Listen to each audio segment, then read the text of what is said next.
Fishermen encounter a mysterious creature while fishing. Two seasoned fishermen, accustomed to the quiet rhythms of the water and the solace it offered, had set out early one morning to their favorite fishing spot. The location was secluded, nestled deep within a wooded area. As they settled into their usual routine, casting lines and exchanging conversation, something strange caught the eye of one of the fishermen. At first, it was just a shadow, barely visible beneath the surface of the shallow water near the edge of the bank. He dismissed it as a large branch or debris, typical of the forested surroundings, but as the morning light grew stronger and the sun climbed higher, the shape began to take on a more defined form, one that was far from ordinary. Curiosity piqued. The fisherman stood up to get a better look, motioning for his companion to do the same. Lying partially submerged in the water was a figure unlike anything they had ever encountered. The figure was large, far larger than a human, with a body covered in thick, matted fur. Its limbs were grotesquely elongated, ending in what seemed to be claws rather than hands or feet. The head, partially visible above the waterline, was the most disturbing feature. It bore the unmistakable traits of a wolf, with a long snout, sharp fangs, and pointed ears, but there was something unnervingly human about it as well, a hybrid of man and beast that defied explanation. The fishermen were frozen in place, caught between disbelief and terror. Their first instinct was to run, to get as far away from this monstrous sight as possible, but something held them there, a morbid curiosity, or the deep-seated need to understand what they were seeing. After a few moments, one of the fishermen had the presence of mind to reach for his phone. He snapped several photographs, trying to capture the scene from different angles. The images were clear, unmistakable, a creature that appeared to be a werewolf, lying in the shallow water, its once powerful body now lifeless and still. The act of photographing the creature seemed to break the spell that had held them in place. The fishermen exchanged a look of understanding. This was something that needed to be reported, but how could they explain it? Gathering their gear, they quickly packed up, casting nervous glances back at the creature as they did so. Once back in town, the fishermen decided to show the photos to a few trusted friends, people they knew would at least give them the benefit of the doubt. The reactions were mixed. Many were open to the possibility that this creature was real, their imaginations stirred by the undeniable strangeness of the animal in the photos. The official response was predictable. Local authorities dismissed the photos as either a misidentified animal carcass or an outright fabrication. Without the physical evidence, which had likely been washed away or scavenged by the time anyone could investigate, the photos were labelled as inconclusive and the matter was quietly shelved. But for the fishermen, the experience was far from over. The images they had taken were burned into their memories, a constant reminder of that strange, terrifying day. They found themselves haunted by the discovery, unable to shake the feeling that they had stumbled upon something that was not meant to be seen. Even the familiar act of fishing, once a source of peace and relaxation, was now tinged with a sense of unease. In the end, the truth of what the fishermen had found that day remains a mystery. Whether it was a werewolf, a misidentified animal, or something else entirely, the discovery left an indelible mark on their lives. Arkansas officials can't explain this mysterious hole in the ground. Arkansas authorities are perplexed as they try to determine the cause of a phenomenon where a hole in the ground emitted flames reaching a height of 12 feet. The mysterious cavity, situated on a privately owned parcel of land near Midway, emitted a blazing spectacle on the morning of September 17, 2018. However, authorities remain perplexed regarding the origin of the mysterious hole. On that day, the hole in the ground emitted a display of raging inferno for approximately 50 minutes, astonishing onlookers. Subsequently, it abruptly ceased. Investigators said that they did not detect any trace of methane at the origin. One firefighter confirmed that there were no identified leaks in the utility or gasoline lines in the vicinity. There were no photographic or video recordings of the fire that occurred during the time. The landscaper states that the hole had been present for approximately a decade, although it had never caused a devastating fire until now. They stated that it resembles a former groundhog burrow or an armadillo's den. Midway Fire Protection District's Donald Tucker suspects that there may be suspicious activities occurring underground. He described the opening as functioning like a chimney. Geologists examined the hole using a camera and couldn't explain what had caused it. One resident suggested that it was created by a meteorite. The soil samples collected from the location have not yet been examined by a laboratory. Initially, officials expressed fear that a gas leak may have caused the fire and had the potential to trigger further flames in the vicinity. However, this hypothesis has been proven false. Fire Chief Tucker expressed astonishment at the sudden and intense eruption of the fire, stating that he had never witnessed such an event previously. The object emitted a fiery red-orange hue and had a diameter of approximately 2 feet. The object emerged to a height almost level with the crotch and expanded to the same width. Subsequently, it descended into the hole and exited. The 2003 Angola Boeing 727 disappearance. Throughout the chronicles of aviation history, there have been very few mysteries that have intrigued and perplexed specialists and enthusiasts as much as the perplexing incident involving the vanishing of the Angola Boeing 727. This aircraft, which had a rich history dating back to its time operating on busy routes for American Airlines, was later modified for transporting goods during its final years.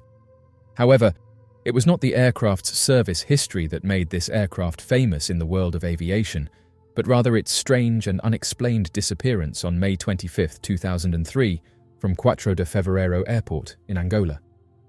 The Angola plane theft is characterized by a series of events that resemble a plot from a movie.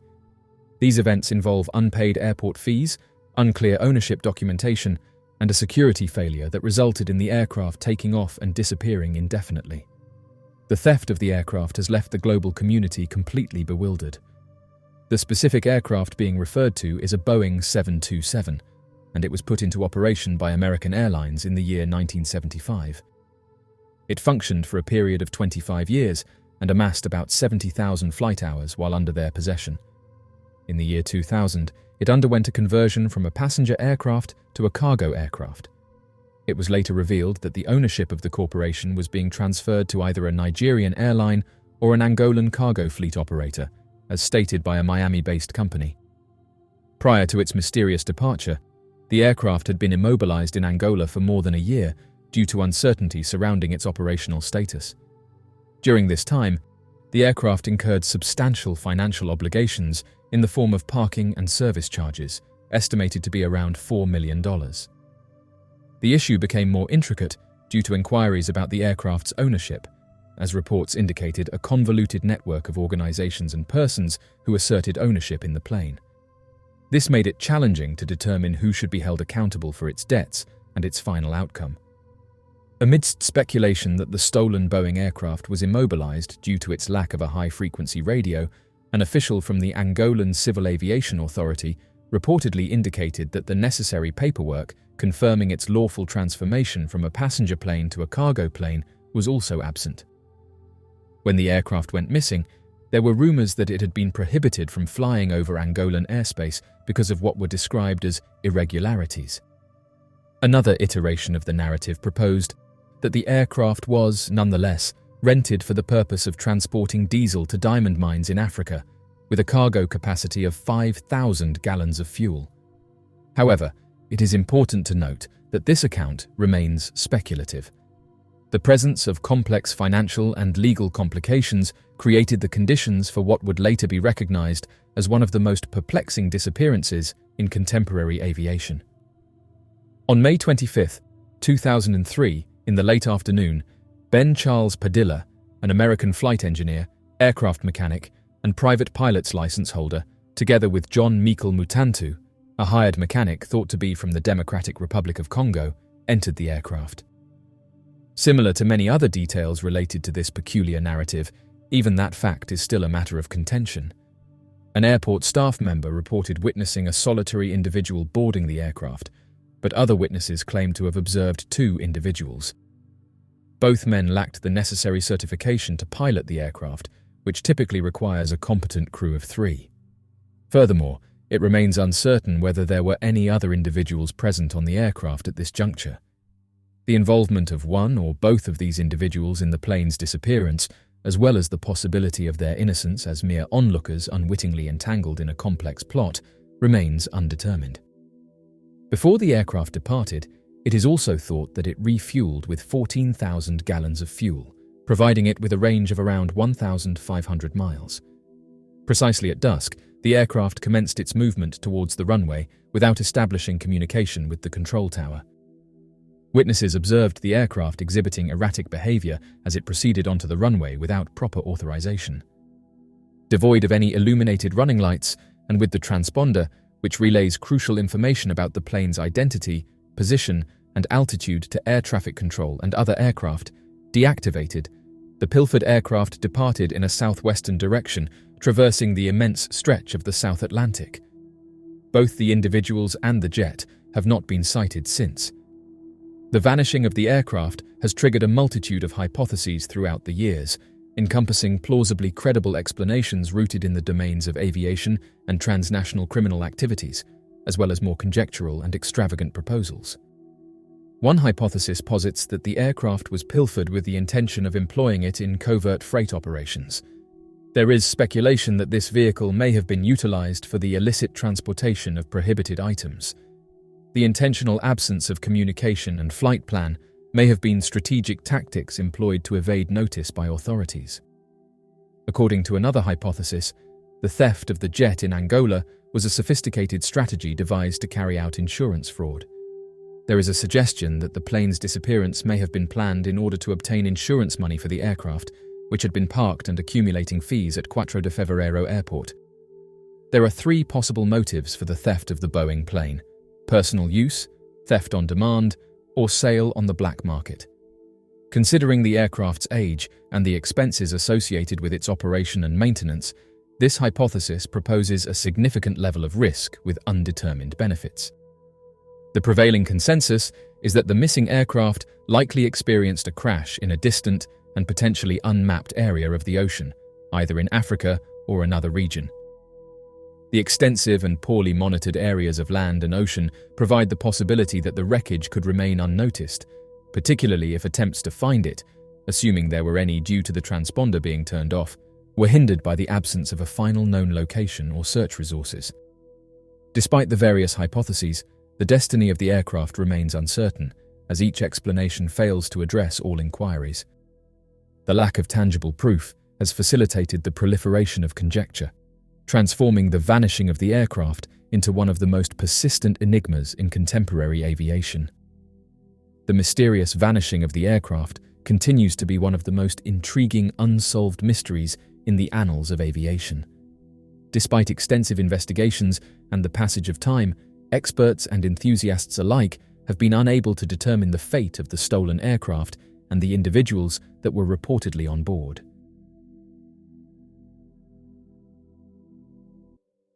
Nestled among the picturesque landscapes of Switzerland, the Large Hadron Collider stood as a testament to humanity's relentless pursuit of scientific knowledge.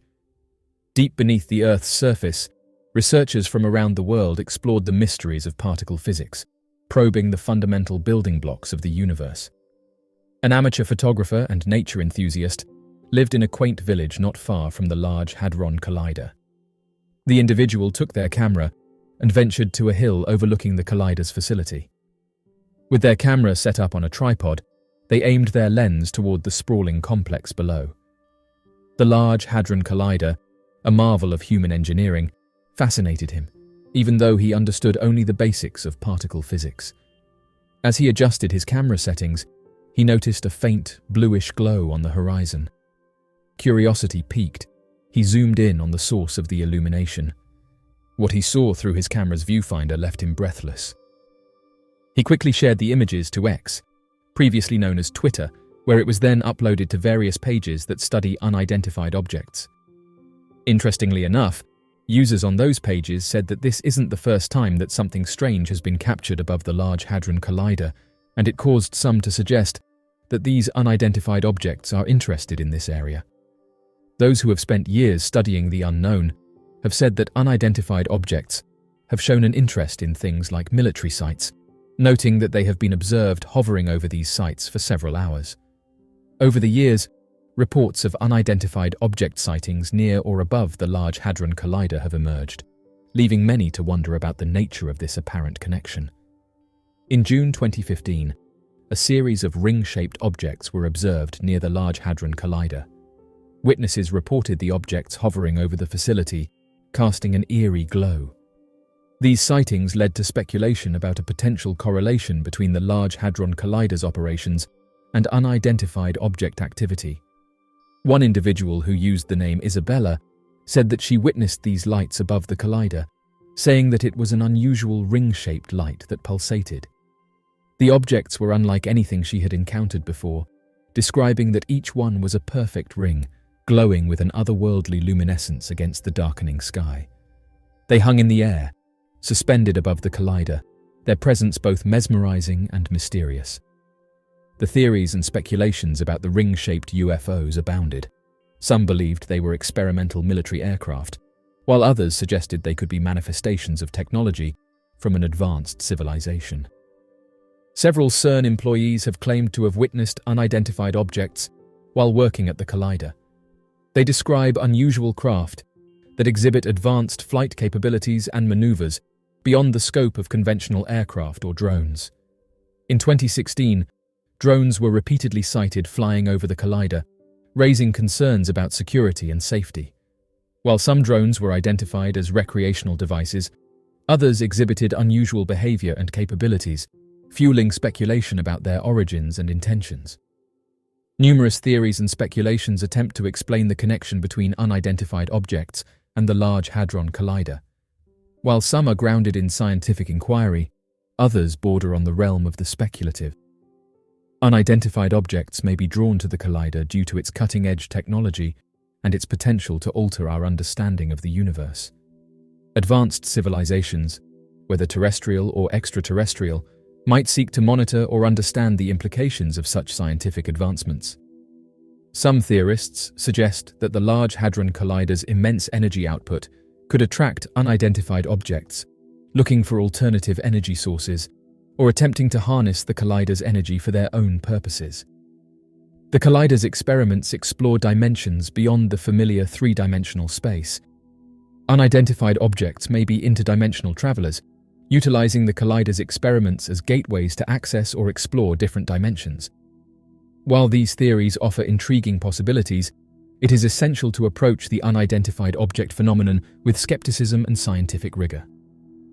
The lack of concrete evidence and reliable data poses significant challenges to drawing definitive conclusions about the relationship between unidentified objects and the Large Hadron Collider. However, that hasn't stopped people from reporting mysterious lights that have been witnessed above the collider. The phenomenon of unidentified objects has intrigued and mystified humanity for decades. While many sightings remain unexplained, there are some that suggest a peculiar interest in the Large Hadron Collider, a massive particle accelerator situated beneath the Franco-Swiss border.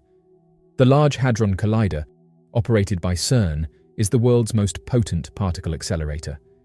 Situated underground, it stretches over 17 miles in circumference and is designed to collide subatomic particles at energies never before achieved.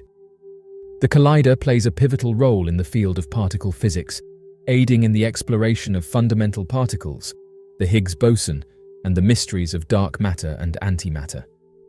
Unidentified flying objects, whether piloted by beings or representing advanced terrestrial technology, might be drawn to the collider due to scientific curiosity. The collider's experiments delve into the fundamental nature of the universe, from its smallest particles to its largest questions. Advanced civilizations could have a vested interest in monitoring or participating in these experiments, seeking to gain insights into the universe's building blocks. The Large Hadron Collider generates colossal amounts of energy during its experiments, producing conditions akin to the moments just after the Big Bang. Unidentified objects might recognize this immense energy output as an invaluable resource. They may be drawn to harness or utilize this energy for propulsion, power, or other purposes unknown to us. The collider's experiments probe dimensions and realities beyond our conventional understanding of space-time, and unidentified objects might possess the capability to traverse between dimensions or universes. They could use the collider's experiments as a gateway to access or explore different dimensions, using the collider as a cosmic door. The collider's extraordinary energies could generate disruptions or anomalies in the fabric of space-time, and these unidentified objects might be attracted to these disturbances, investigating their origin and potential consequences. They may serve as cosmic custodians, ensuring that no harm befalls the universe due to our experiments. These mysterious objects may seek to establish contact or communication with humanity, recognizing the collider as a central hub for scientific inquiry. They might be attempting to convey messages, share knowledge, or initiate diplomatic relations, albeit in a cryptic or enigmatic manner. Advanced beings or civilizations may be interested in observing the results of the collider's experiments, collecting data that could further their understanding of the universe. These data could be instrumental in their own scientific endeavors or serve as a way to assess our technological development. The theoretical interest of unidentified objects in the Large Hadron Collider is a captivating subject that delves into the realms of scientific exploration, cosmic curiosity, and potential interdimensional interactions. Scientific investigations into sightings and their alleged connections to the collider require systematic scrutiny and adherence to rigorous research methodologies. As we ponder the mysteries of the universe, it is crucial to maintain a balanced perspective, acknowledging the vastness of the cosmos and our limited understanding of its complexities. Interestingly, it's not just the Large Hadron Collider where these mysterious glowing lights have been witnessed. These mysterious, wheel-like objects have been witnessed across the globe, prompting both intrigue and debate. Ring-shaped unidentified objects are characterized by their circular or toroidal shape, resembling a wheel or donut in the sky. They often feature a central void or opening, with the main body of the object forming a ring around it. These enigmatic craft are typically described as being metallic, luminous, or sometimes translucent, and witnesses often report that these ring-shaped objects emit various colors of light, adding to their striking and otherworldly appearance. Ring-shaped sightings have been reported by individuals from different walks of life, ranging from civilians to military personnel and airline pilots. These sightings have occurred in various locations around the world, with some particularly notable instances. In the summer of 1952, a series of sightings occurred over the nation's capital, Washington, D.C. Multiple witnesses, including airline pilots and radar operators, reported observing ring-shaped objects maneuvering in the sky. The incident led to widespread media coverage and government investigations. In November 2006, airline personnel and passengers at Chicago's O'Hare International Airport reported a ring-shaped object hovering over a United Airlines terminal. Witnesses described the object as a silver, metallic ring, which eventually shot up into the sky at high speed, leaving a hole in the clouds. Ring-shaped unidentified objects have generated a wide range of theories and explanations. Skeptics often attribute these sightings to natural phenomena, such as atmospheric anomalies or optical illusions. However, many witnesses maintain that the observed objects exhibited controlled and deliberate movements, which challenge such explanations. Among enthusiasts, theories vary. Some propose that these objects represent advanced technology, possibly of extraterrestrial origin, while others suggest that they could be experimental military aircrafts, although the advanced maneuvers reported by witnesses remain difficult to explain within this context. The enduring mysteries surrounding these unidentified objects are what make them a captivating subject of study. Ring-shaped unidentified objects, with their distinctive form and mysterious behaviors, continue to challenge our understanding of the universe. Whether they represent advanced human technology, natural anomalies yet to be explained, or evidence of advanced intelligence, their presence in the skies serves as a reminder of the enduring enigmas that surround us. As the field of research advances and technology evolves, perhaps one day we will uncover the secrets of these ring-shaped objects. On February 6th, a seismic event of significant magnitude, measuring 7.8 on the Richter scale, struck the southern region of Turkey, close to the northern boundary of Syria. Subsequently, nearly 9 hours later, another substantial earthquake with a magnitude of 7.5 occurred approximately 59 miles, or 95 kilometers, southwest of the initial event. The initial seismic event was not only the most catastrophic earthquake to strike Turkey, a country prone to such occurrences, in over 2 decades, but it also matched the intensity of the notorious 1939 earthquake, which holds the record as the strongest ever recorded in the region. This seismic upheaval originated in close proximity to Gaziantep, located in the south-central part of Turkey. This particular area is home to numerous Syrian refugees who have sought shelter there, and it serves as a hub for many humanitarian aid organizations. In Turkey, the government is taking charge of the response effort, primarily through the Disaster and Emergency Management Presidency Coordination and in collaboration with the Turkish Red Crescent. Recognizing the magnitude of the crisis, state authorities have officially declared a Level 4 emergency, prompting an appeal for international assistance. Oddly enough, residents said that moments before the earthquake hit, a strange light could be seen in the sky. Although many passed this off as nothing, it's interesting to note that this phenomena has been documented countless times just prior to an earthquake hitting. Earthquakes are among the most destructive and awe-inspiring natural events on our planet. They have intrigued humanity for centuries, not only for their immense power to shape the Earth's surface, but also for the strange and mysterious phenomena that often accompany them. One of the most enigmatic of these phenomena is earthquake lights, a rare and mesmerizing display of luminous activity that occurs before, during, or after seismic events. Accounts of earthquake lights date back centuries and span across various cultures and regions. The earliest recorded observations of these lights can be found in ancient texts from China and Japan, where they were often considered omens or supernatural occurrences associated with earthquakes. Similar reports can be found in historical records from Europe and the Americas, including the writings of luminaries like Aristotle and Pliny the Elder. In modern times, earthquake lights have been documented with greater accuracy thanks to advancements in technology and the widespread availability of cameras. Scientists and researchers have begun to investigate these phenomena more rigorously, shedding light on their characteristics and possible causes. Earthquake lights, also known as seismic lights or earthquake lightning, exhibit a range of distinctive characteristics. Earthquake lights can manifest in various colors, including white, blue, green, yellow, or red. The specific color often depends on the geological conditions and the type of rocks in the region. The lights can take on different shapes and patterns, such as glowing orbs, flames, flashes, or streaks. These manifestations may appear stationary or move rapidly across the sky or ground. Earthquake lights can last for seconds or minutes, and in some cases, they have been reported to persist before, during, and after the seismic event. They are typically observed near or at the epicenter of an earthquake, but they have also been seen hundreds of kilometers away from the seismic activity. Understanding the causes of earthquake lights remains a subject of ongoing research and debate among scientists. One theory is stress-activated piezoelectricity. This theory suggests that the mechanical stress generated during an earthquake could create piezoelectric charges in certain types of rocks or minerals. When these charges accumulate and are released, they produce the luminous display associated with earthquake lights. Seismic activity can generate electromagnetic fields, and some scientists believe that these fields could interact with the atmosphere, ionizing air molecules and producing visible light.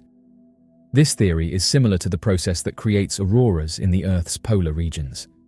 Certain types of gas emissions from the Earth's crust, such as radon, can become ionized during seismic activity and produce visible light. The gases are released due to the stress associated with tectonic movements. Some minerals, when subjected to mechanical stress, can emit light as a result of the breaking of chemical bonds. This phenomenon, known as triboluminescence, has been proposed as a potential cause of earthquake lights. Despite the various theories proposed to explain earthquake lights, researchers face numerous challenges when studying this phenomenon. Earthquakes are unpredictable, and capturing earthquake lights in real time presents logistical difficulties. Moreover, not all earthquakes are accompanied by these luminous displays, making it challenging to gather consistent data. Advancements in seismology and the proliferation of high-quality cameras have improved our ability to document earthquake lights, but understanding their underlying mechanisms remains elusive. Controlled laboratory experiments have been conducted to simulate the conditions necessary for piezoelectric or triboluminescent phenomena, but replicating the complexity of natural seismic events remains challenging. earthquake lights continue to captivate the scientific community and the public alike. While progress has been made in documenting and understanding them, many mysteries persist. Can earthquake lights be used as a predictive tool for earthquake activity? Some researchers believe that studying these phenomena may offer insights into the early stages of seismic events. Why do earthquake lights occur in some regions and not others? Geological and mineralogical factors likely play a role, but the specific mechanisms remain uncertain. Raising public awareness about earthquake lights is essential for gathering more data and observations. Encouraging people to report sightings of earthquake lights could contribute to scientific understanding. Earthquake lights remain one of nature's most enigmatic and captivating phenomena. As science continues to advance, our understanding of these mysterious luminous displays will undoubtedly deepen.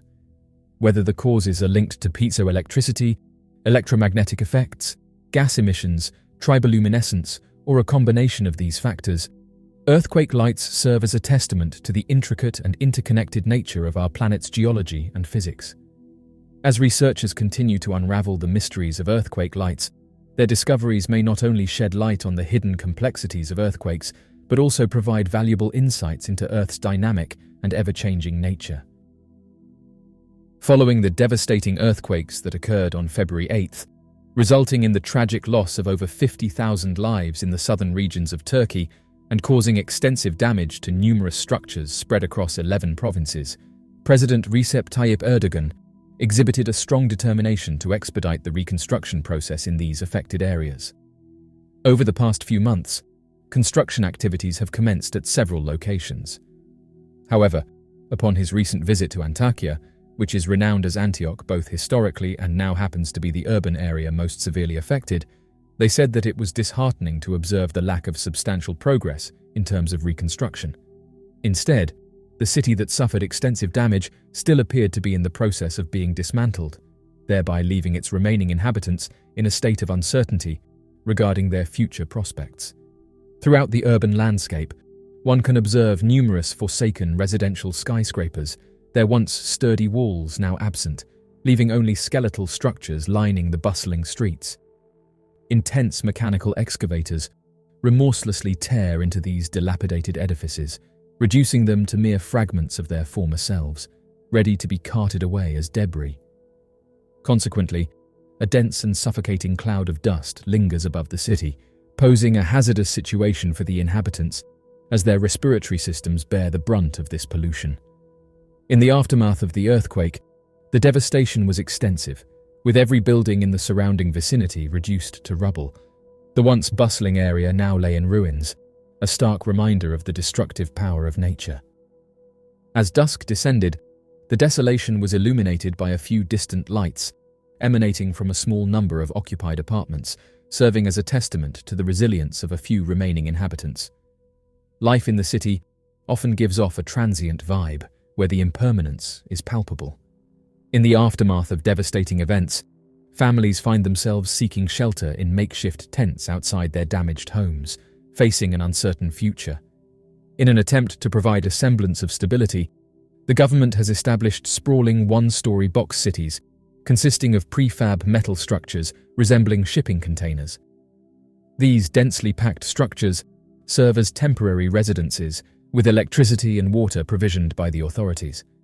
The cityscape is further enlivened by the emergence of shops, cleverly set up within these container-like enclosures, resembling train cars lining the main roads. Within these entrepreneurial spaces, merchants strive to make a meager living by offering an array of services and products, ranging from haircuts and driving lessons to a wide variety of footwear options. In the aftermath of the devastating earthquake, there is a lone pet supplies store, owned by Selman Anlar, who himself has been directly affected by the disaster. Not only has the earthquake wreaked havoc on his own residence, but also caused significant damage to his pet shop, leaving him and his family without a proper shelter. Consequently, they have resorted to sleeping in a tent amidst the chaotic aftermath. Under such trying circumstances, Selman Anlar has had to adapt his business approach, shifting the focus of his inventory to primarily include birds. Earthquakes, among the most destructive natural disasters on Earth, are often accompanied by a range of mysterious and intriguing phenomena. One such phenomenon is the seemingly prophetic behavior of animals who sense the impending seismic event and react by fleeing or displaying unusual behavior. Throughout history, there have been numerous accounts of animals behaving strangely before earthquakes. These reports have come from diverse cultures and regions, providing anecdotal evidence of animals' ability to sense impending seismic events. Ancient texts from China, Greece, and Rome contain references to unusual animal behavior preceding earthquakes. For example, in 373 BCE, a severe earthquake struck the Greek city of Helice, and according to historical accounts, animals fled the city days before the disaster. The intriguing observations of animals' pre-earthquake behavior have prompted scientists to explore this phenomenon more systematically. While the scientific community once dismissed these accounts as anecdotal or superstitious, recent research has shed light on the connection between animals and seismic activity. Animals, particularly those with acute senses such as dogs, cats, and certain birds, are highly sensitive to vibrations and sounds. They can perceive the subtle ground vibrations that often precede an earthquake. These vibrations are caused by the movement of rocks and fluids within the Earth's crust before a seismic rupture. Some researchers have proposed that animals may detect changes in atmospheric conditions or electromagnetic fields preceding an earthquake. These changes could manifest as variations in temperature, air pressure, or ionization of the atmosphere. It is also possible that animals sense the stress accumulating along fault lines. This stress may induce changes in their behavior, causing restlessness, anxiety, or attempts to flee to safer areas. The ability of animals to sense earthquakes before they occur has led to the concept of using animals as a natural early warning system. If we can better understand and harness this ability, it could provide crucial minutes or even hours of advance notice to mitigate the impact of earthquakes on human populations. Zoos and wildlife reserves could play a role in monitoring animal behavior. By carefully observing the behavior of captive animals, researchers may be able to detect unusual patterns that precede seismic activity and provide advance warning.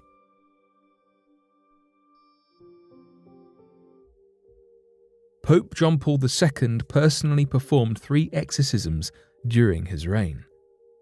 While the Vatican typically refuses to call an event an actual exorcism, they do, however, acknowledge the events which they are describing.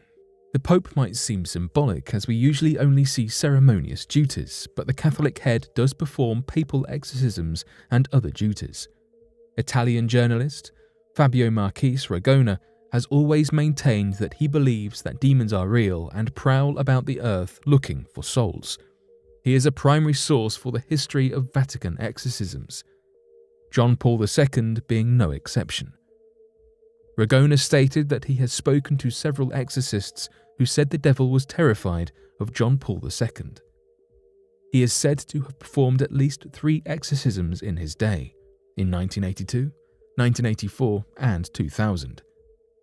Before John Paul II, exorcism was considered a medieval practice, going away with the development of medicine and technology, but in 1998, the Pope actually approved an updated form of the rite of exorcism, nearly 400 years after the first rite was established and released. He himself had already performed 2 exorcisms at this point, and believed it was necessary to have this practice reinstated and, when necessary, used. On March 27, 1982, Francesca was with her family when they arrived in St. Peter's Square. Doctors were unable to solve the enigma, as the woman was under the care of a priest who was an exorcist, and of her parish priest at the time. Because her case was so unexplainable and unsolvable, Bishop Alberti of Spoleto brought the young woman before the Pope. This woman was completely emotionless. The Pope brought forth the rite of exorcism and began to read it in Latin. As the scripture was read aloud, she began to tremble and ultimately rolled around on the floor, shouting and shrieking. He was praying, and eventually the possession was pulled from her body and left her alone, finally. The woman, Francesca, is leading a normal life, married, with 4 children. Gabriele Amorth was the exorcist for the Diocese of Rome. Francesca visited him afterwards and with his own eyes saw that the woman was completely fine and normal. Demonic possession is a phenomenon deeply ingrained in the annals of human history, transcending cultures, religions, and time periods. The belief in supernatural entities inhabiting human bodies, often leading to erratic behavior and affliction, has shaped societies and religious doctrines for millennia. The concept of demonic possession can be traced back to ancient civilizations, where it played a central role in understanding the inexplicable. In Mesopotamia, the Epic of Gilgamesh mentions spirits and malevolent forces that could possess humans. In ancient Egypt, various spells and rituals were developed to exorcise evil spirits believed to cause illnesses. In the Hebrew Bible, particularly the Old Testament, accounts of demonic possession are found. The Hebrew word shadim refers to evil spirits or demons that were believed to influence human behavior. Notable instances include King Saul's possession in the Book of Samuel and the story of the demon-possessed man in the New Testament's Gospel of Mark. Demonic possession also held significance in classical antiquity. Ancient Greeks believed in daimons, supernatural beings that could possess individuals, leading to madness or erratic behavior. Greek mythology featured tales of people being possessed by various gods and spirits, such as Dionysus, the god of wine and ecstasy. In Roman society, belief in spirits and possession persisted, with exorcisms and rituals aimed at banishing malevolent entities. The Roman historian Livy documented instances of demonic possession in his works, emphasizing the role of supernatural forces in human affairs. Demonic possession took on a new dimension with the rise of Christianity in the medieval period. The Church played a pivotal role in shaping beliefs about possession, with the emergence of exorcism as a formalized ritual. The Gospel's accounts of Jesus' exorcisms contributed to the Church's recognition of the phenomenon. The infamous Salem witch trials in the late 17th century are a dark chapter in the history of demonic possession. In Puritan America, fear of witches and possession led to the persecution and execution of numerous individuals accused of being possessed or practicing witchcraft. During the Renaissance and Enlightenment periods, there was a shift towards more rational and scientific explanations for behaviors previously attributed to demonic possession. The emergence of psychology and the understanding of illnesses marked a turning point in how society viewed cases of possession. Prominent figures like Sigmund Freud and Carl Jung began to interpret alleged possession as manifestations of psychological disorders, often influenced by suppressed traumas or personal conflicts. As a result, exorcisms and witch hunts gradually declined in favor of medical and psychiatric interventions. In contemporary times, the belief in demonic possession persists in certain religious and cultural contexts. While skepticism about possession as a supernatural phenomenon prevails in secular societies, it remains a potent force in many religious communities. The Roman Catholic Church, for example, continues to perform exorcisms under specific circumstances. Cultural expressions of demonic possession have also evolved. Horror films, literature, and popular culture often draw on the concept of possession to terrify and captivate audiences. A group of approximately 250 clergymen hailing from 50 different nations has gathered in the Eternal City of Rome. Their purpose: to deepen their understanding of the intricate and often mysterious phenomenon of demonic possession. This exceptional congregation of priests has come together to engage in an enlightening exploration, one that encompasses not only theoretical knowledge, but also first-hand experiences shared by their fellow brethren. Exorcism continues to be a topic of considerable controversy, primarily fueled by its portrayal in popular culture and horror movies. However, it is important to acknowledge that alongside this media representation, there have also been instances where the practice of exorcism has been associated with cases of misuse. The week-long educational program organized by the Vatican, known as the Exorcism and the Prayer of Liberation, is widely recognized as the sole international series of lectures dedicated to this particular subject matter. Commencing its inaugural session in the year 2005, this program has witnessed a remarkable increase in participant numbers, with the attendance of priests more than doubling since its inception. Catholic priests from various countries have recently shared with the media that there has been a noticeable rise in individuals coming forward and recounting experiences that they believe to be indicative of being possessed by demonic entities. In a significant pronouncement made last year, Pope Francis emphasized the importance of addressing the genuine spiritual disturbances that some parishioners may face. According to reports, the number of individuals seeking exorcisms in Italy reaches an astonishing 500,000 annually. This phenomenon is not exclusive to Italy alone, as a 2017 report by Christian think tank Theos indicated a growing trend in the United Kingdom as well. One contributing factor to this increase is believed to be the proliferation of Pentecostal churches. In response to the increasing demand, several dioceses have taken the initiative to create their own educational programs. This trend can be observed in regions such as Sicily in Italy and the bustling city of Chicago in the United States. According to Father Gary Thomas, an experienced American priest with over a decade of exorcism practice, there has been a notable rise in the demand for exorcisms. One contributing factor to this phenomenon, he suggests, is the growing reliance on social sciences in our society, resulting in fewer churches training priests as exorcists. This decline in exorcism training within the Christian church has subsequently led to an increase in superstitious beliefs and practices. As society increasingly leans towards a more scientific and secular approach, the traditional role of exorcists has diminished. According to Italian priest Benigno Paglia, who shared his insights with Vatican News, the increasing popularity of practices like tarot card readings and sorcery has sparked a resurgence in the need for exorcisms. In the realm of exorcisms, it is important to note that only a small fraction of cases truly necessitate a significant exorcism procedure. In the year 1999, the Catholic Church embarked on a significant endeavor to revise and update the regulations governing exorcism, marking the first comprehensive revision since the year 1614. In the process of dealing with a possessed individual, the priest will employ a sequence of deliverance prayers to alleviate the presence of evil. According to information provided by Catholic officials, during a possession ritual, it is customary for the priest to wear a specific attire consisting of an intricately embroidered white tunic known as a surplice, accompanied by a stole in the color purple. In order to ensure the effectiveness of the ritual, the individual believed to be possessed is often physically restrained. Furthermore, the utilization of holy water is considered an essential element in this process.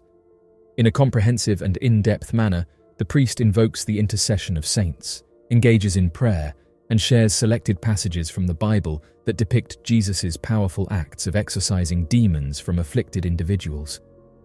Through the invocation of Jesus' name, the priest beseeches the malevolent spirit that has possessed an individual to submit to the divine authority of God and to depart from the afflicted person's being. This entreaty, replete with unwavering determination, may be repeated as many times as necessary until the exorcism is deemed successful by the discerning priest. Once convinced of the spirit's departure, the priest then engages in prayer, fervently seeking divine intervention to ensure that the tormenting presence of the evil entity will no longer afflict the individual. The mysterious invasion of Washington, D.C. In the summer of 1952, the nation's capital, Washington, D.C., became the epicenter of an extraordinary event that would ignite widespread fascination, curiosity, and speculation. The Washington, D.C. UFO invasion. Over a series of nights, multiple unidentified flying objects were observed over the city, leading to a flurry of reports, investigations, and a pivotal moment in the history of UFO encounters.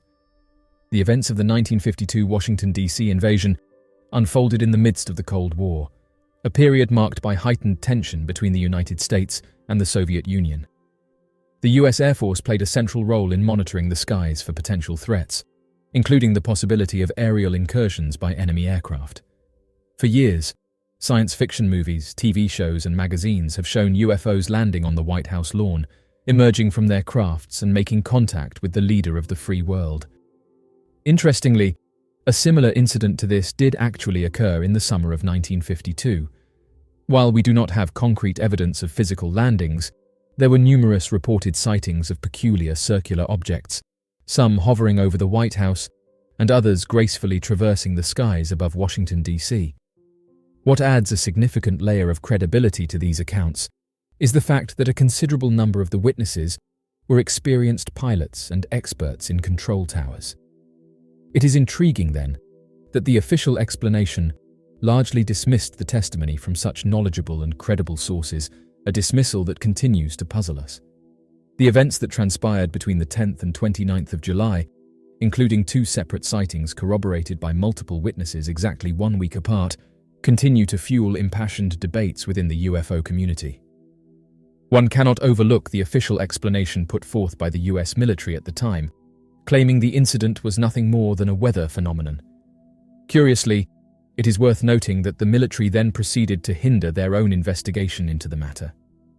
This peculiar chain of events speaks volumes about the credibility, authenticity, and captivating nature of the Washington, D.C. encounter, both then and now. Equally noteworthy is the stark contrast between the narrative presented to the American public and the hidden agenda particular elements within the US government and military may have had. This disparity in perception extends beyond national borders, captivating the curiosity of the international community as well. Delving into the depths of this intricate incident, it becomes increasingly clear that this encounter and the subsequent actions surrounding it hold significance far beyond what meets the eye. Following the establishment of Project Blue Book, which aimed to investigate and verify the growing number of reports regarding unidentified flying objects and peculiar luminous entities observed not only in the skies of the United States, but also worldwide, the nation soon found itself engulfed in a surge of UFO sightings. As time progressed, these sightings experienced a steady rise, leading to intriguing speculations about the potential occurrence of a significant UFO-related incident. Captain Edward J. Ruppelt disclosed that those working behind the scenes had been anticipating a substantial event linked to the enigmatic phenomenon of unidentified flying objects.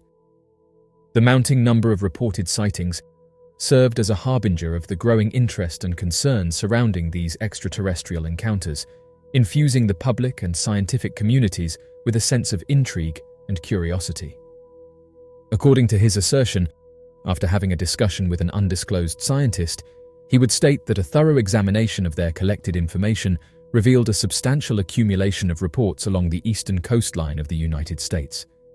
This revelation, while not specifying the particular agency the scientist belongs to, implies that there is a significant amount of data indicating a notable occurrence or trend in that specific region. It is a fascinating observation that during that time, sightings were widespread throughout the United States, with a particular concentration on the eastern coast. One might wonder if this seemingly prescient knowledge was solely based on data analysis, or if those associated with unnamed agencies in 1952 had a deeper level of understanding and direct involvement than meets the eye. According to Ruppelt, this trend of mysterious sightings on the eastern side of America was not only apparent to those involved in Project Blue Book, but also to high-ranking officials at the Pentagon, leading to widespread discussions about unidentified flying objects. This suggests that there may have been a considerable amount of knowledge and awareness surrounding the phenomena, extending beyond what was publicly acknowledged. This comprehensive exploration delves into the possibility of a hidden narrative surrounding unidentified objects during that period. As the month of July progressed, these sightings began to catch more attention, becoming both more noticeable and more frequent. The event that would later be known as the Washington, D.C. UFO invasion commenced on July 10, 1952, with a report from a crew of national airlines. They witnessed an unusual light that was deemed too luminous to be a regular balloon and moving at a pace that was too slow for a meteor. This sighting occurred in the southern region of Washington, specifically over Quantico, Virginia. The incident sparked widespread curiosity and speculation among the public, leading to a deep exploration of the phenomena surrounding unidentified flying objects in the area. In a continuation of the strange series of events, 3 days later, specifically on the 13th of July, another commercial airliner had a noteworthy encounter. The aircraft was flying at an altitude of 8,000 to 9,000 feet, which was higher than the National Airlines plane. Interestingly, this sighting took place about 60 miles away, in a southern direction. The pilots of this aircraft reported observing a luminous and dazzling light beneath their position. Surprisingly, the light then ascended to the same altitude as the plane, and for several minutes, it remained suspended to the left side of the aircraft. Afterward, in a rapid and steep ascent, The light raced away from their location. The peculiar encounters didn't end there. The following evening, a Pan American plane, en route from New York to Miami, Florida, became the focus of attention when the crew reported the presence of 8 unidentified flying objects over Newport, New Virginia. This incident further added to the mounting collection of UFO encounters. 2 nights later, on the 16th of July, there was another sighting in the same area. However, this time, the witness was not aboard an aircraft, but on the ground. The inexplicable phenomena continued to captivate and bewilder both pilots and civilians, leaving them questioning the nature of these unidentified aerial objects. In the late evening, specifically a little after 9 in the evening, at Langley Air Force Base, an unidentified scientist employed by the National Advisory Committee for Aeronautics Laboratory, accompanied by an undisclosed individual, experienced a remarkable sighting. Their attention was captivated by the presence of 2 radiant lights emitting an amber glow. Astonished, the scientist remarked that these lights were of a size that far exceeded that of any conventional aircraft. What's more, the enigmatic lights possessed an uncanny ability to traverse through the air in absolute silence, defying the laws of aeronautics. After several minutes of observation, an intriguing phenomenon unfolded. The lights suddenly altered their course and retraced their path. However, in doing so, they displayed a peculiar behavior, seemingly engaged in a subtle competition for spatial arrangement, maneuvering gracefully through the sky. Subsequently, causing even greater intrigue, a third light materialized, joining the original duo in a perfectly synchronized formation, before disappearing from sight altogether. During the time when official UFO organizations like Project Blue Book and diligent researchers were aware of these sightings, the general public remained oblivious. However, a significant shift was about to take place on the 19th of July, at approximately 11 in the evening. At that moment, the air traffic control personnel at Washington National Airport, currently known as Ronald Reagan Washington National Airport, became witnesses to an extraordinary event. Their radar screens unexpectedly detected the presence of 7 peculiar objects. These mysterious entities were situated approximately 15 miles south of Washington and appeared to be moving in random directions, lacking any discernible destination or purpose. This incident marked a turning point in terms of public awareness and understanding of UFO phenomena. Harry Barnes, a seasoned senior air traffic controller, demonstrated a keen awareness of the developing situation. With unwavering focus, he diligently observed the radar screen, not once diverting his gaze. Recognizing the gravity of the situation, he sought assistance from 2 other proficient air traffic controllers who joined him in closely monitoring the screen. Together, they meticulously conducted comprehensive checks to ensure the radar system's optimal functionality. Through their meticulous efforts, they soon confirmed the sighting, leaving no room for doubt. All corroborating evidence pointed to the radar systems operating flawlessly, minimizing any potential concerns or disruptions. As the clock struck midnight and the early hours of July 20th unfolded, numerous reports of sightings flooded in from various commercial airline pilots across the city. However, it was when Barnes personally witnessed the peculiar unidentified crafts moving towards Washington, D.C., even darting past the esteemed White House, that he realized the urgency of the situation. Without hesitation, he made the crucial decision to inform the nearby Andrews Air Force Base. One of the individuals he spoke to at the base was Airman William Brady, who, from the control tower, was able to visually confirm a sighting himself. According to Brady, a luminous object, resembling a blazing orange sphere, was distinctly visible in the sky. Astonishingly, that very craft then swiftly and unimaginably accelerated, disappearing into the distance at an astonishing velocity. There were multiple instances of military personnel at Andrews Air Force Base reporting sightings, and Brady's sighting was not the only one. According to Davenport, he not only observed numerous similar incidents that night, but he also highlighted the occurrence of an intriguing event at Washington National Airport. A radio controller instructed Capital Airlines Flight 807, which had recently taken off, to report any unusual lights in the area. However, before the controller could even complete the request, an excited voice burst through the radio, capturing everyone's immediate attention. This incident demonstrates the simultaneous nature of Davenport's sightings and the commotion at the airport, further adding to the mysterious atmosphere surrounding the events of that evening. The individual speaking on the radio was Casey Pearman, an experienced pilot who had been in the aviation industry for a remarkable 17 years.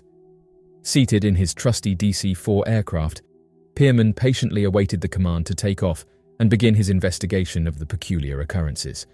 However, something extraordinary happened as soon as he started speaking over the radio. In an unexpected turn of events, Pearman's voice broke through to describe a fascinating spectacle unfolding before him. Pearman proceeded to narrate a series of unusual sightings, depicting bright lights resembling falling stars that were devoid of any trails.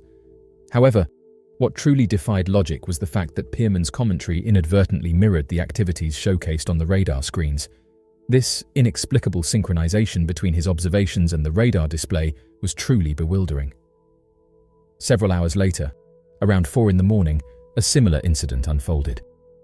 A commercial pilot, who was in the vicinity of Washington National Airport, unexpectedly spotted an anomalous light to the left of his aircraft.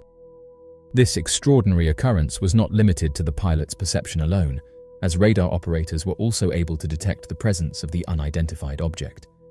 Interestingly, as the pilot communicated that the object was moving away, the radar blip corresponding to it eerily vanished, leaving no trace on the radar screens. This intriguing event serves as a testament to the enigmatic nature of the phenomenon, inviting further contemplation and investigation into its origins and possible explanations. Approximately 90 minutes after Pearman's commentary, the personnel stationed at the Newcastle Air Force Base embarked on the preparations for the takeoff of 2 F-94 jets. The precise timing shortly after 3 a.m. allowed the aircraft to venture into the nocturnal skies above the nation's capital, just as the mysterious objects had disappeared from the radar screens. Serving as diligent guardians, the jets diligently surveyed the area, ensuring constant vigilance until their fuel reserves began to dwindle. At that juncture, they would safely return to their base. However, intriguingly, it didn't take long for the enigmatic objects to reappear. These events led Barnes to a compelling conclusion. The unidentified objects were evidently engaged in a meticulous monitoring of the radio transmissions. This observation eloquently underscored the level of sophistication and awareness demonstrated by these unidentified flying objects. The objects continued to hover in the sky above until 5:30 a.m, persisting in their mysterious presence. Barnes, an individual well-versed in investigative journalism, conducted a meticulous examination of the reports and timeline regarding the events that unfolded from the 19th to the 20th of July. To ensure comprehensive coverage, he went beyond his duties and even penned a detailed article intended for dissemination among various news agencies. According to his compelling report, a total of 10 aerial objects lacking identification were observed traversing the skies above the nation's capital. Remarkably, this captivating episode continued to captivate the attention of onlookers for a duration slightly exceeding 6 hours. During this particular period, an air of peculiarity started to envelop the situation. Ruppelt, who had just crossed the halfway point of his 6-month venture to scrutinize these sightings, felt an immense eagerness to personally visit both control towers, including Andrews Air Force Base. His objective was to converse with witnesses and examine the data firsthand.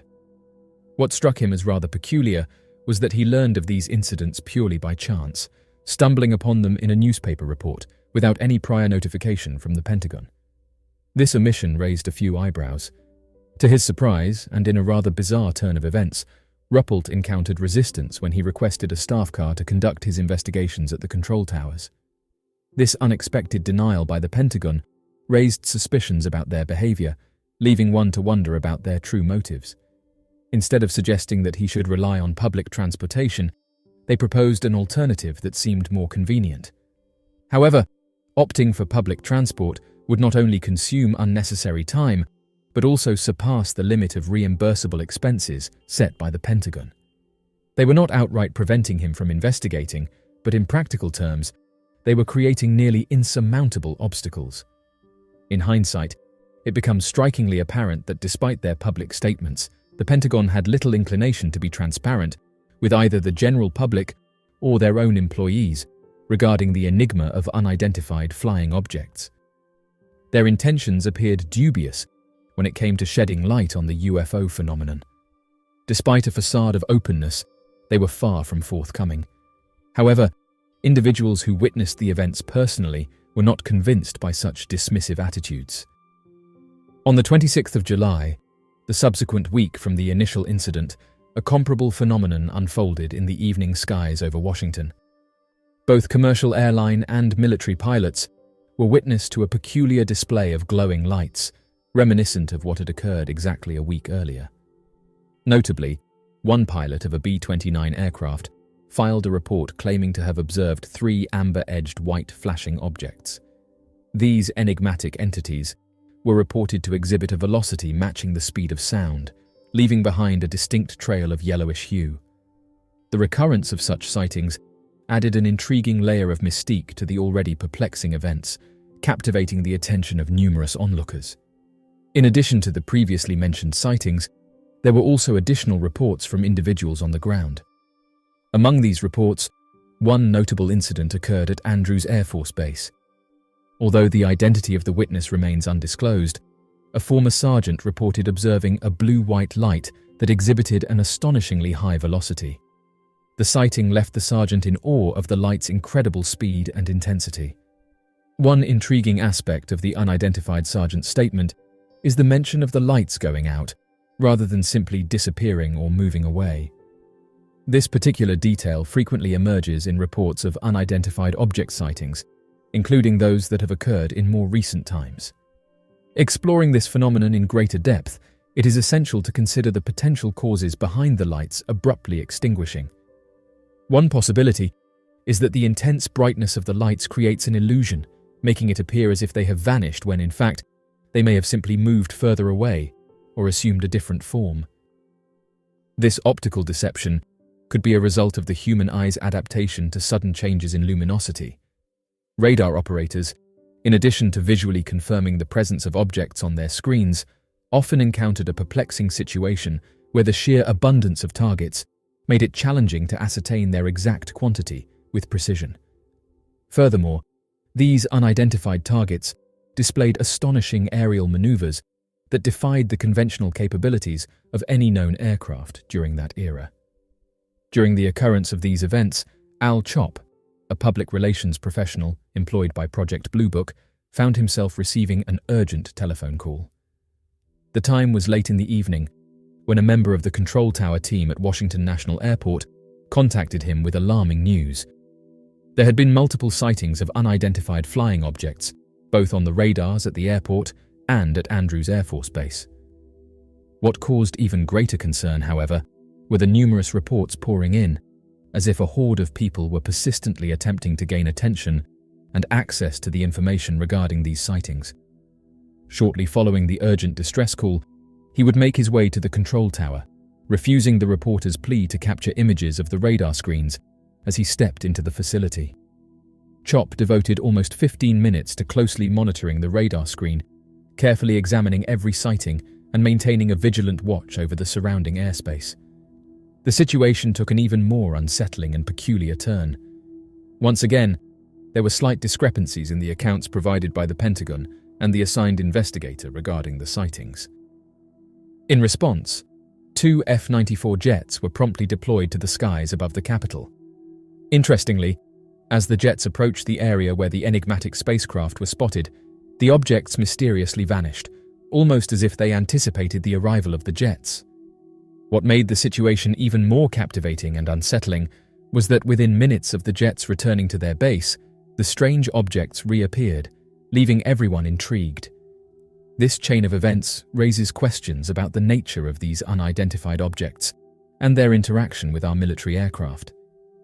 In an interesting twist, Ruppelt, the notable investigator, would assert that instead of vanishing when the jets arrived, the unidentified flying objects relocated to a specific region in Newport News. Although the military would refute this particular detail, residents residing in the Newport News vicinity would come forward with accounts of witnessing peculiar lights hovering above them. During the following week, similar to what occurred in the previous week, numerous reports regarding the unusual sightings of unidentified objects continued to pour in from commercial airline pilots as they were nearing their approach to Washington National Airport. Additionally, on that particular evening, with F-94 aircrafts conducting several missions over Washington, D.C., the luminous objects would vanish right before their arrival and reappear shortly after their departure. It is worth noting that these developments may or may not hold any significance, but it is important to mention that the objects completely disappeared at daybreak. The enigmatic nature of these occurrences raises questions about their origin and purpose, leaving experts and investigators puzzled as they seek to understand the phenomenon in depth. As the news articles continued to publish headlines for another week, the public's level of anxiety escalated to a state of near panic.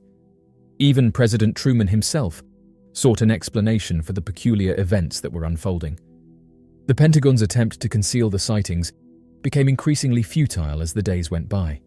Reports now included explanations such as temperature inversions, suggesting that these atmospheric conditions could generate misleading radar signals, known as false returns. However, this rationalization failed to account for the visual observations made by both ground witnesses and pilots in the air. The mysteries surrounding these sightings demanded a more thorough investigation and a deeper understanding of the events unfolding. Then, on the 29th of July, 1952, an iconic press conference unfolded, becoming one of the most well-known events in the latter half of the 20th century. It also marked the largest gathering of journalists hosted by the Pentagon since the conclusion of World War II. Taking the stage were Air Force Major Generals John Samford and Roger Ramsey, who were expected to engage in a serious and informative discussion regarding the peculiar sightings that had occurred. However, to everyone's surprise, Samford opted for a more direct approach by categorizing the visual sightings as mere misidentified aerial phenomena. This encompassed explanations such as stars, meteors, or planets. Additionally, the radar-based sightings were attributed to temperature inversions. In essence, the significant number of witnesses who had reported sightings in the preceding month were abruptly disregarded. This dismissive approach by the US authorities towards the UFO phenomenon would persist for many decades to follow, and its impacts can still be observed in present times. Many individuals, including Ruppelt, would dispute the official conclusions, asserting that the atmospheric phenomenon known as temperature inversion persisted consistently throughout the entire duration of June, July, and August in 1952. However, it is important to note that the sightings, particularly those on the nights of July 19th and 20th, as well as July 26th and 27th, only occurred on two separate occasions. Additionally, Ruppelt emphasizes the perceived intelligence exhibited by the lights and their intriguing ability to vanish as soon as military aircraft arrived in the vicinity, only to reappear once the jets had departed. These factors contribute to the complex nature of the phenomenon and the ongoing debate surrounding the events. Further discrediting the weather explanation put forth by the Pentagon, there were numerous accounts of witnesses observing tangible, solid objects instead of mere luminous lights or peculiar glimmers. One such witness, Howard Coughlin, not only detected the object on radar, but also witnessed it firsthand with his own eyes. These sightings cast serious doubt on the notion that the anomalous phenomena were solely atmospheric in nature. By providing concrete evidence of physical objects, this challenges the prevailing explanation and calls for a more comprehensive examination of these extraordinary events. In light of the considerable number of testimonies, many of which were provided by seasoned aviation experts, including individuals specifically commissioned by the Pentagon to investigate such incidents, it is truly astonishing to witness the dismissiveness displayed by the Pentagon, both historically and presently. The reasons behind this dismissive attitude are subject to speculation, with certain possibilities being the fear of public panic or a deliberate suppression of information related to these undeniably genuine phenomena, the true nature of which remains a mystery. However, it is worth engaging in further discussion to explore the existence of a potentially darker and more purposeful agenda responsible for the deliberate concealment of information.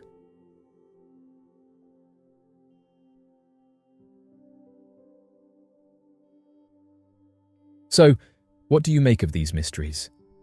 Be sure to leave your questions and answers in the comments section below and help us to grow this community while working to solve these unexplained mysteries. Thank you for watching, and don't forget to subscribe for more videos.